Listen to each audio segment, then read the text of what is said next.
Can simple kindness change the world? I believe it can, and I hope you do too after watching this video, if you don't already believe it. I'm Cynthia, and I am a spiritual way shower and feminine mystic. Welcome to the Be More Joy channel. I wanted to share today about how much the kindness of others has impacted my life and how I am committed to showing kindness to others whenever and wherever I can. Even if someone is being very negative or even slightly abusive, I'll say, or they're just in a foul mood, I can still choose to show them kindness, and it can help them shift out of where they are. And those small acts of kindness, the reason I say they can change the world is they have ripple effects. When we show someone else kindness, then they are more inclined to show kindness to someone else. I'd love to know in the comments below if you practice this already, random acts of kindness, and maybe share a really amazing kindness someone showed you in your life. I'm going to share the kindness of 3 bus drivers in England when I was there last year for a trip. Everybody was so kind and nice to me overall. Amazing trip.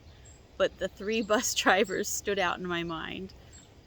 The first one was when I was visiting Stonehenge, and I couldn't find a way. I tried to connect all the dots before my trip, how to get from point A to point B. I was in London one night, Salisbury one night, Glastonbury for a week, then to Avebury, and then back to London. It was kind of a quick trip, a lot of moving, and I couldn't find a way to get from Stonehenge to Salisbury through Google.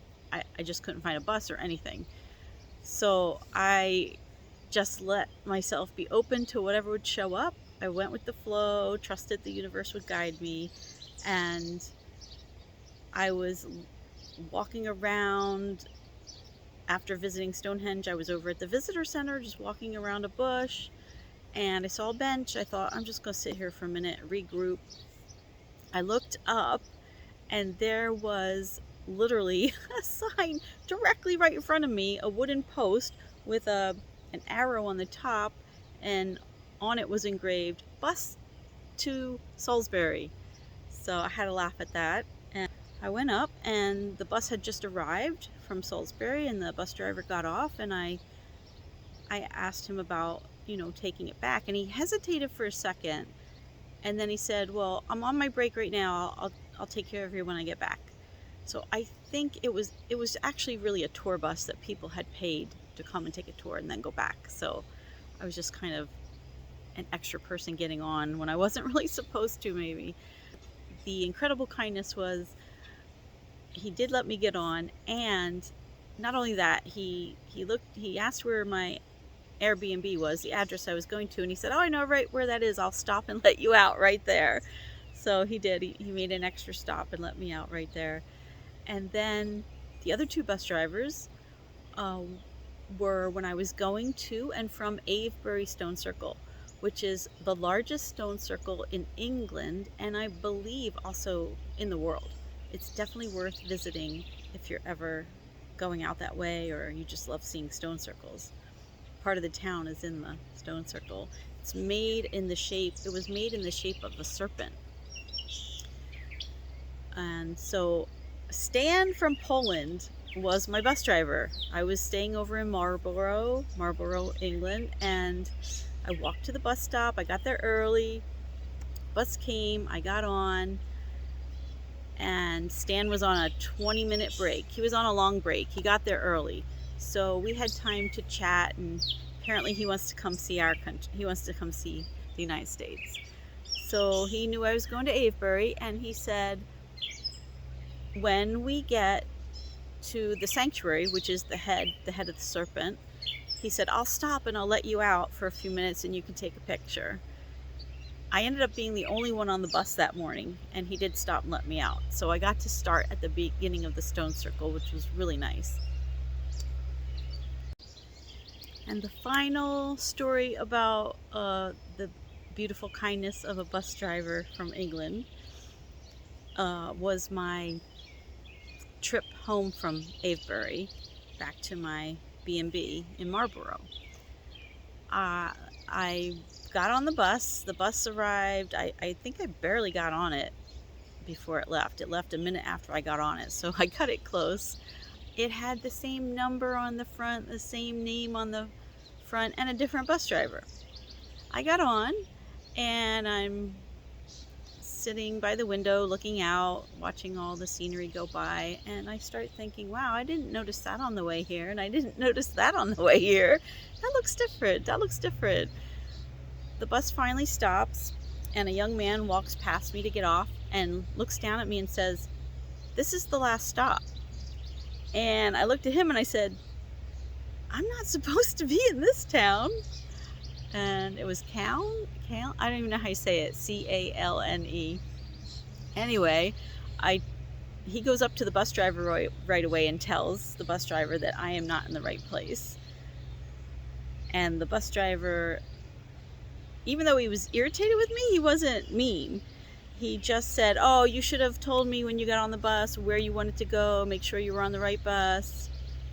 And then I said, "But it had the same number and the same name, and it came at the right time." And anyway, I get off the bus and I'm thinking, okay, how do I think I was a half an hour away by car, maybe, I don't know, from where I had to be. And right away a stranger came over and heard what was going on, and they were checking on how they could get me back to Marlborough. And they're like, okay, well, she could take the next bus further north and get that to go back. But then they realized I wouldn't make the other bus in time. So they were all checking on things. And I said, "It's okay, I'll just call a taxi." They said, "No, there's no taxis here." I said, "I'll just hitchhike if I have to." And they say, "Nobody will pick you up." So I said, "You mean I'm stuck here?"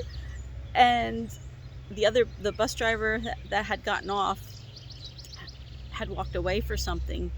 5 minutes later, he came back and checked on me and asked if they had figured something out to get me back.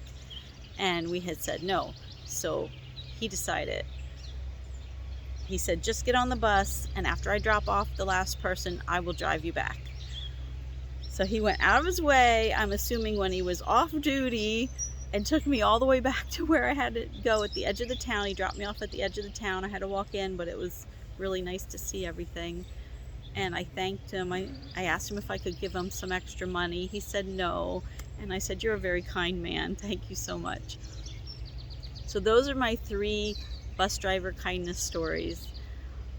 And of course, I want to pay all this forward. I love to pay things forward. And I want to make more of a commitment to start doing more random acts of kindness that ripple out in the world.